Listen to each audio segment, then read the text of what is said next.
Kembali di Lanjutkan Channel bersama dengan saya Reinhard Sirait.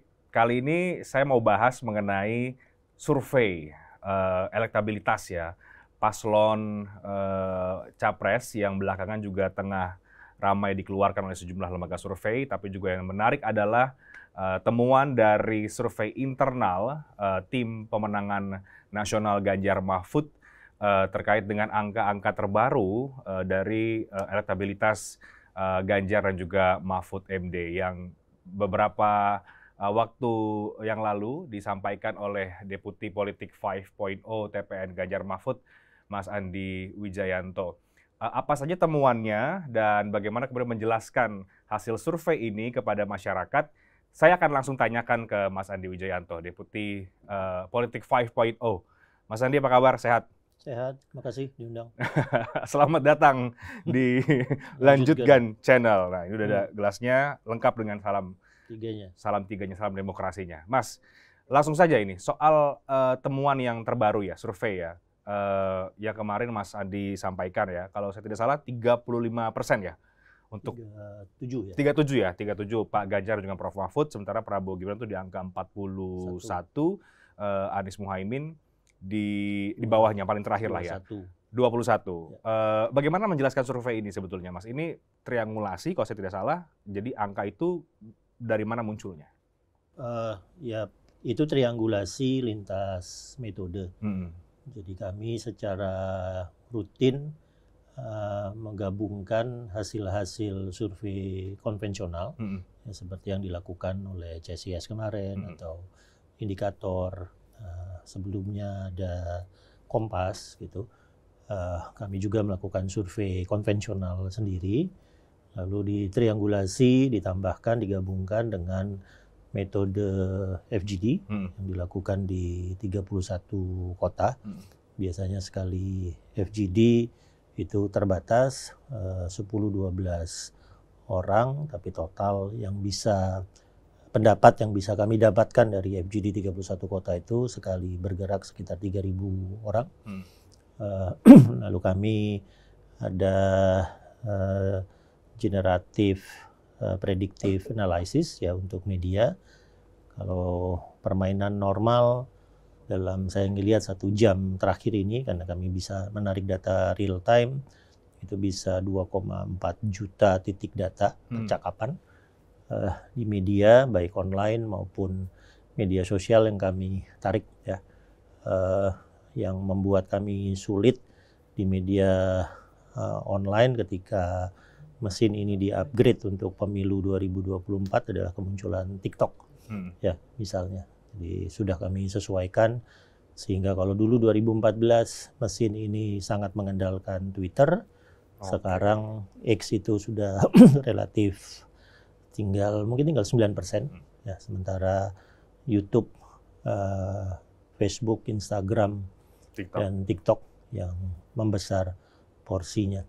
Pada saat debat misalnya kami menggunakan metode yang namanya dial up. Ya, jadi kami menyebarkan satu aplikasi sederhana di mana orang nonton debat di aplikasi di handphonenya itu bisa mutar ke kiri kalau dia ngerasa negatif tentang apa yang sedang terjadi untuk calon tertentu. Dia mutar ke kanan kalau dia ngerasa positif, dan itu real time masuk bahkan pada saat berdebat berlangsung. Jadi pada saat tugas saya waktu saat debat ada di breakout room, bisa ngelihat ini sentimennya mengarah kemana.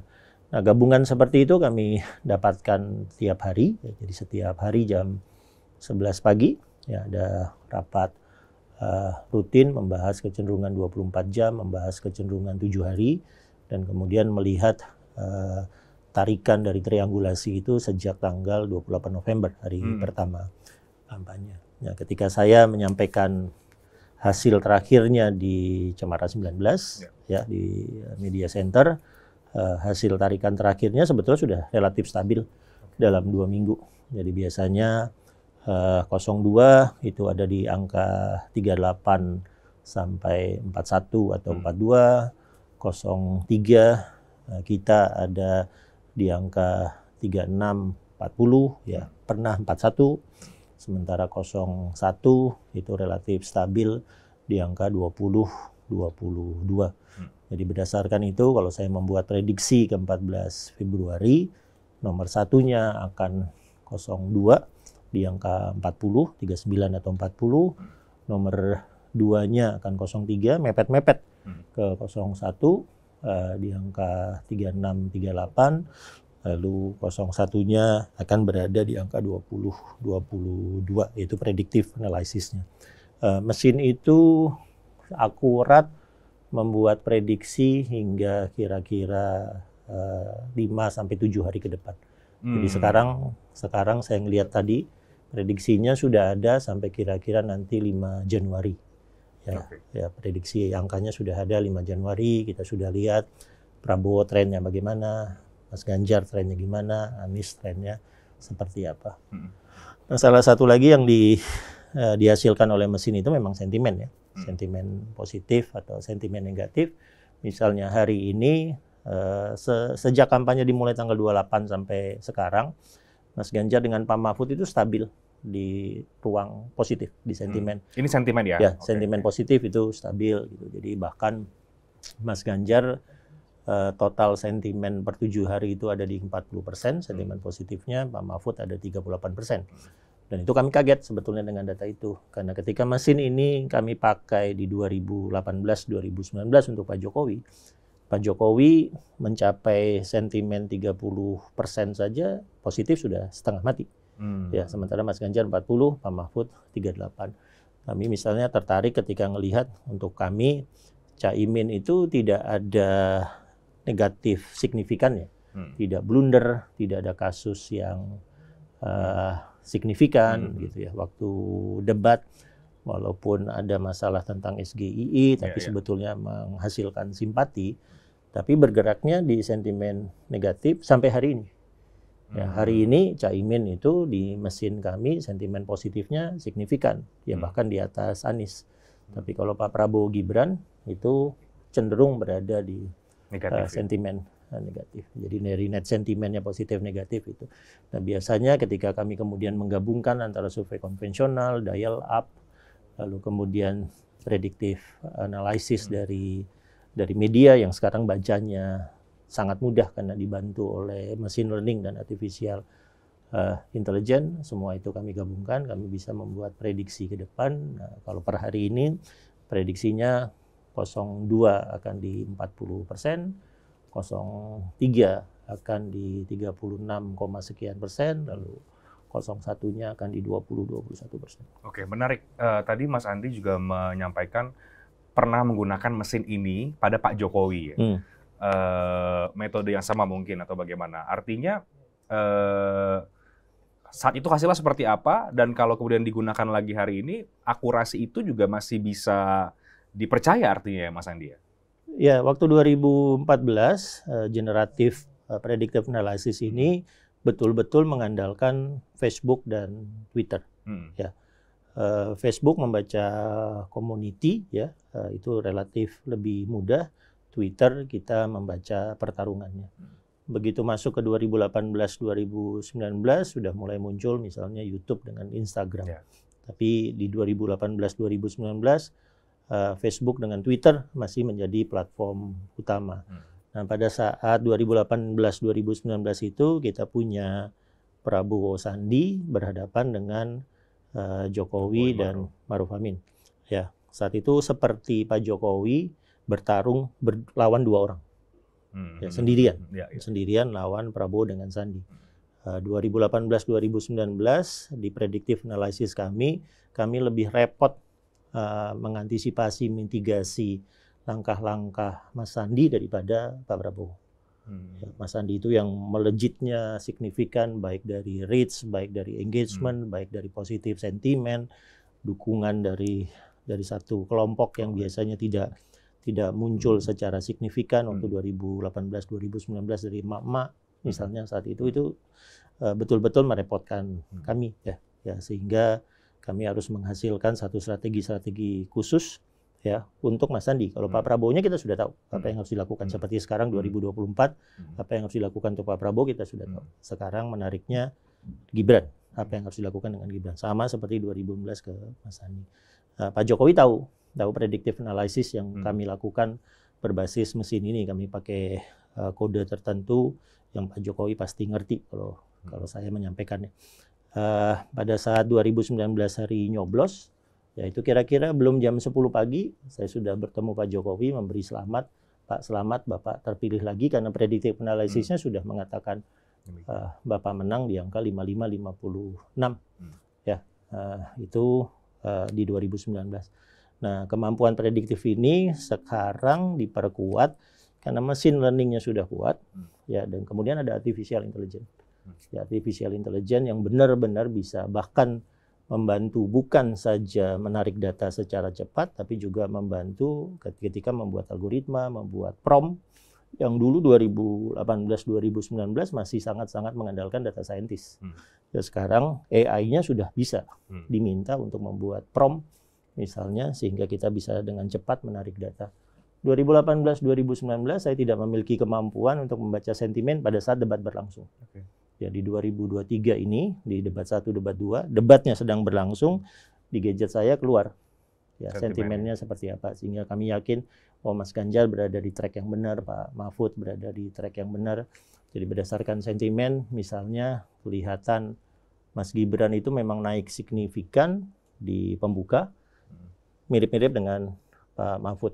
Ya, tapi kita langsung tahu ketika Caimin selepet, itu ada di mana, misalnya. Lalu ketika Mas Gibran ke SGIE, itu naik signifikan, tapi di bawah negatif. Karena orang kemudian memprotes, kira-kira kenapa sih nanya singkatan yang Caimin nggak bisa jawab, misalnya. Atau waktu debat 1, ketika baik panelis, moderator maupun Mas Ganjar bertanya tentang HAM ya ke Pak Prabowo, itu sentimennya langsung naik, deng.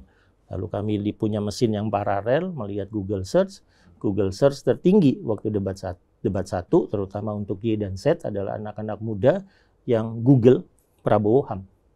Itu langsung teng, naik signifikan. Nah, kemampuan-kemampuan baru seperti ini yang menjadi dasar bagi kami kemudian menghasilkan predictive analysis yang tadi angkanya 0240, 41, 03, 36, 37, dan 01-nya 2021. Jadi justru ini mesin ini semakin diperkuat begitu ya? Semakin jauh lebih kuat daripada 2018-2019. Oke, dan apa yang disampaikan Mas Andi tentu bagi kita ya, para pendukung Pak Ganjar dan juga Prof. Mahfud, ini adalah kabar baik begitu di tengah gempuran survei-survei yang mungkin banyak dipertanyakan. Seperti apa, Mas Andi?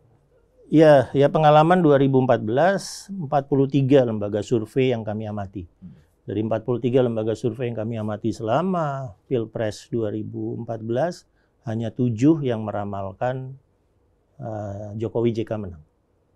Ya. Di 2018-2019 itu dari puluhan lembaga survei yang ada, hanya 11 yang meramalkan Jokowi Ma'ruf Amin menang di atas 53. Ya, sebagian besar mengatakan kalah, sebagian besar akan tipis menangnya di 51, 52. Ya, misalnya dalam 1 minggu ini ya, dalam 1 minggu ini ada 9 lembaga survei yang kemudian mempublish atau punya hasilnya. Ada yang surveinya nasional, ya seperti CSIS, ada yang surveinya telepon, ya seperti Indikator, ada yang surveinya penebalan di daerah. Jadi saya tahu ada lembaga survei yang melakukan survei di Sumatera Utara dengan tarikan sampel besar, sekitar 10.000 ya di Sumatera Utara. Ada satu lembaga survei yang melakukan survei dengan penebalan khusus di Jawa dan penebalan khusus di Y dan Z. Gitu. Nah, yang menarik ada deviasi antar lembaga-lembaga survei ini. Walaupun saya ngelihat misalnya dari tarikan sampelnya, ya karakter sampel dengan populasi ketika terjadi pembobotan akhirnya menjadi ideal. Margin of error berada di angka yang secara metodologi oke, tapi hasilnya ada yang menghasilkan 02 melebihi 45%, ya ada yang 02-nya di angka 38 ke 41, ada yang menarik ketika 03 Mas Ganjar Pak Mahfud, ada yang nomor 2, ada yang nomor 3. Nah, terjadi deviasi. Nah, begitu terjadi deviasi perbedaan atau satu lembaga survei dengan yang lainnya, yang membuat kami dari 2014-2019 melakukan triangulasi. Ya, survei konvensional ditambah dengan FGD, ditambah dengan media analitik, ditambah dengan dial up pada saat debat yang memungkinkan kami melihat gap-nya, melihat deviasinya, oke, bisa ditutup dengan metode-metode lain. Jadi lebih kuat sebetulnya ya. Oke, dari hasil itu optimis pasti bahwa putaran kedua sedang bersiap menuju ke arah sana, Pak Ganjar dan Prof. Mahfud ya berarti Mas Andi? Iya, saya kalau metodologi survei itu, saya dosen metodologi statistik di UI ya, divisi UI, orang yang konservatif gitu ya. Orang yang konservatif, jadi begitu survei dilakukan, ya sudah, ya hasilnya cenderung tidak berubah banyak. Ya, akan stabil, akan tidak berubah banyak, apalagi dengan triangulasi yang kami lakukan. Akan berubah signifikan jika ada sesuatu yang luar biasa. Ya, sesuatu yang luar biasa itu misalnya blunder. Ini sebesar apa ini misalnya yang luar biasa ini, Mas? Atau ada satu event yang akhirnya membuat memori politik Indonesia itu kan jangka pendek. Ya, orang milih hari ini akan terpengaruhi memori selama 1 minggu.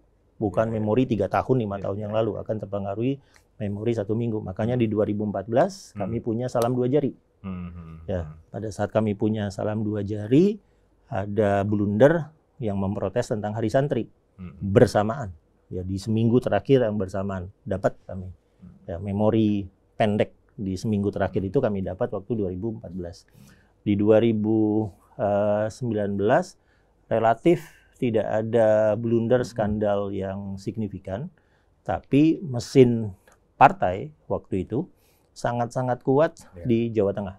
Ya, sehingga walaupun suara Pak Jokowi itu turun di Sumatera, turun di Sulawesi, ya, karena di Sulawesi misalnya tidak ada lagi Pak JK, suara turun.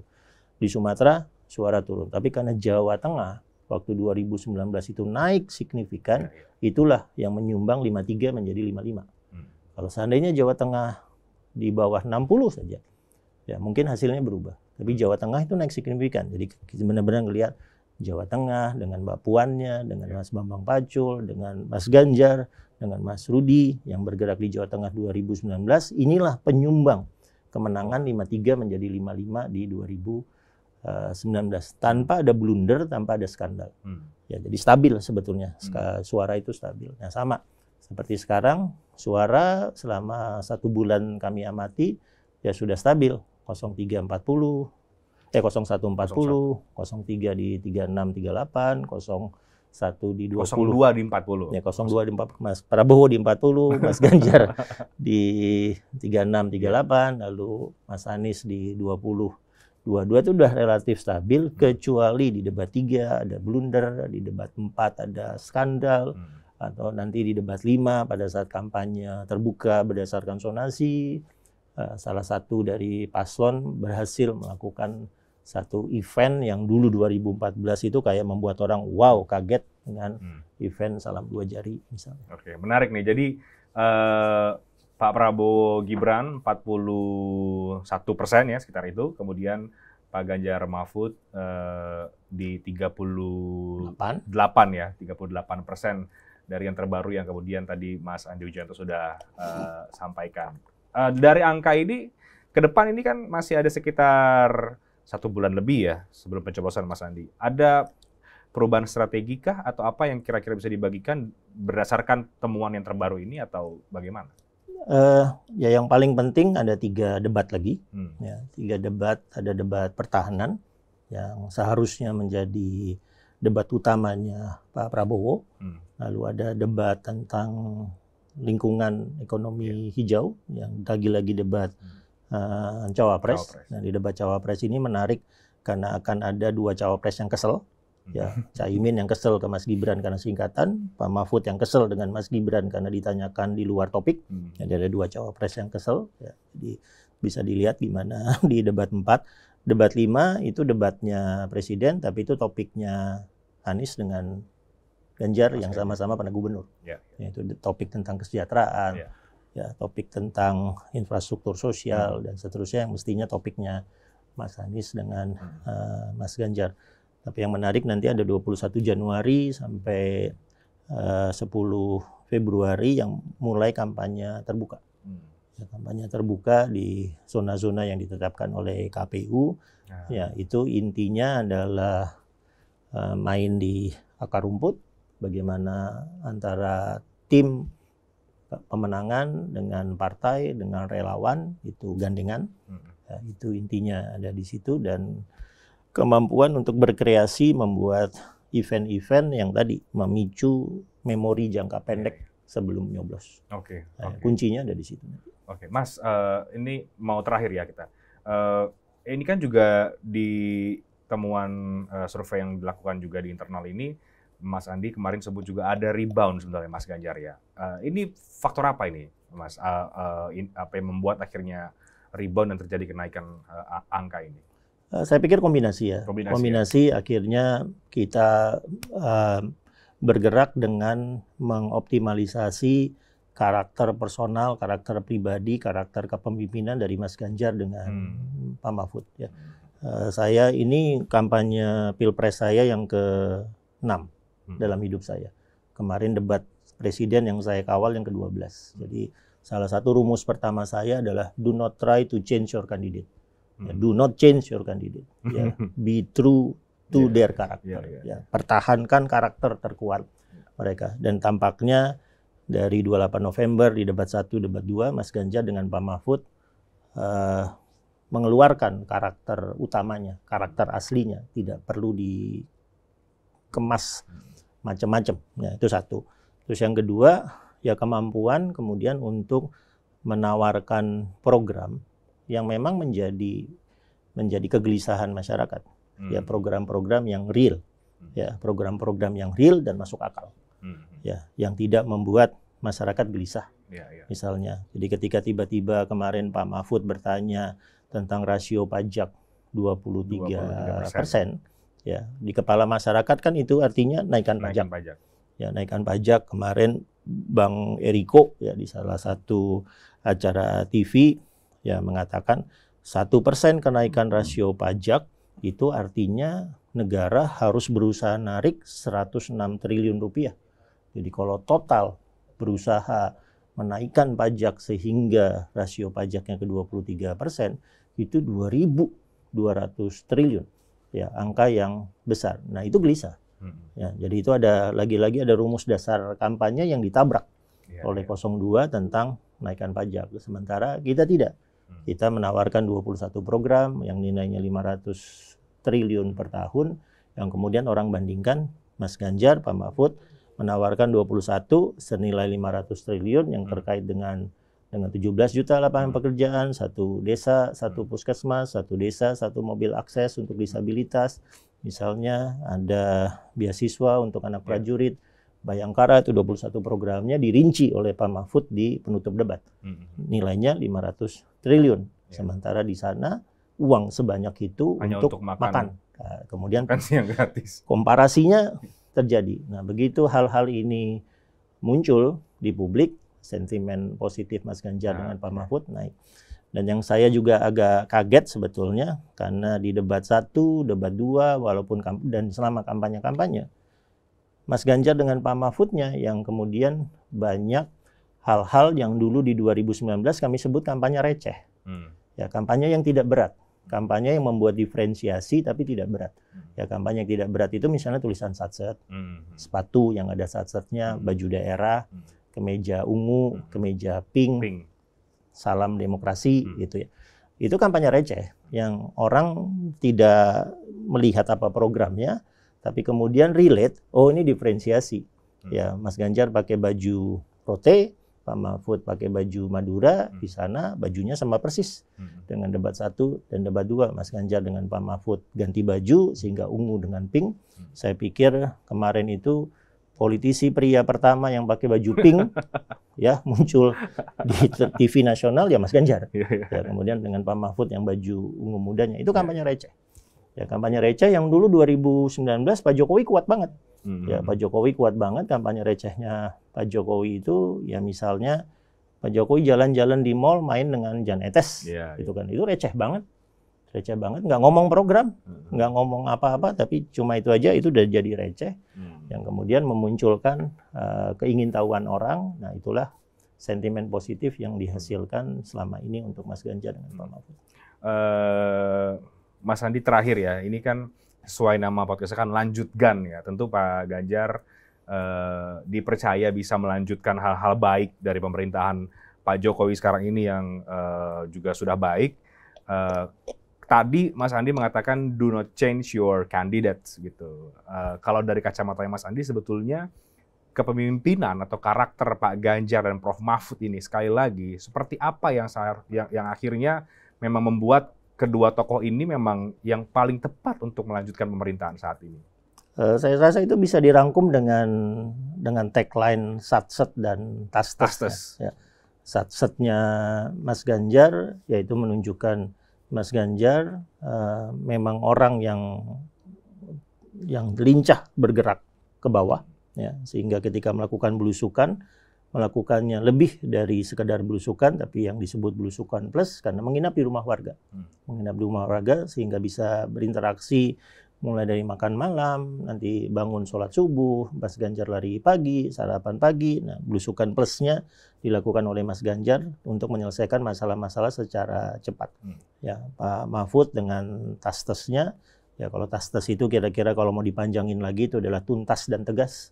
Itu adalah tastes. Ya, kemudian Pak Mahfud ketika debat 2 punya penutup yang unik dalam setiap narasi-narasi Pak Mahfud dengan mengatakan selesai. Jadi tastes nanti diikutin selesai untuk memastikan apa yang dilakukan akan selesai, tidak akan mangkrak, tidak akan tertunda dan seterusnya. Jadi kalau Mas Anies ingin mengusung perubahan, ya Pak Prabowo dan Mas Gibran ingin melanjutkan, nah Mas Ganjar ini ya, program-programnya Pak Jokowi akan dilanjutkan dengan perbaikan-perbaikan yang signifikan. Misalnya bansosnya Pak Jokowi dengan kartu-kartunya dilanjutkan dengan perbaikan yang signifikan. Kalau kita dulu ruwet karena dompet akan penuh dengan kartu-kartu, ya Mas Ganjar cukup menunjukkan satu kartu KTP Sakti. Ya, semua program-program yang ada di kartu-kartunya Pak Jokowi ada di KTP Sakti. Dan itu bukan hanya kartu, tapi itu juga menunjukkan satu data, menunjukkan digitalisasi, menunjukkan bahwa KTP kita benar-benar akan menjadi rujukan data nasional karena masuk proses digitalisasi dari birokrasi. Oke.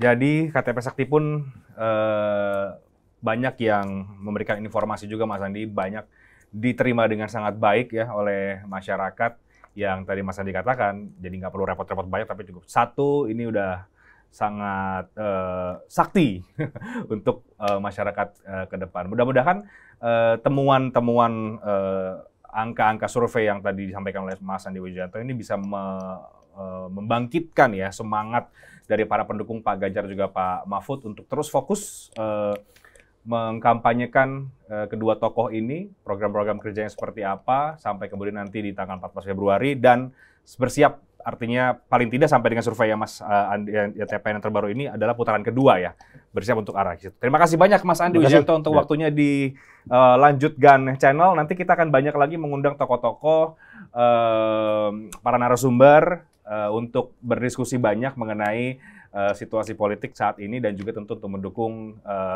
kepemimpinan dari Pak Ganjar Pranowo dan juga Prof Mahfud MD. Saya Renhard Sirait pamit. Terima kasih. Sampai jumpa.